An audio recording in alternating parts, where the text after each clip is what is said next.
Think your garage door is fine? These 5 warning signs say otherwise. Number 1, unusual noises. Grinding, squeaking, or banging could mean your rollers or springs are wearing out. Number 2, uneven movement. If your door lifts unevenly or jerks, it might be a spring or a cable issue, and that's a safety hazard.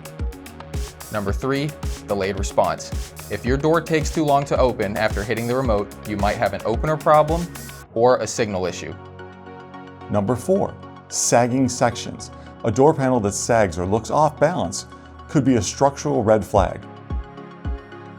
Number 5, the door doesn't close all the way. That invites in pests, weather, and security risks. If you're noticing any of these signs, don't wait. Schedule a professional safety check with Dynamic Garage Door today.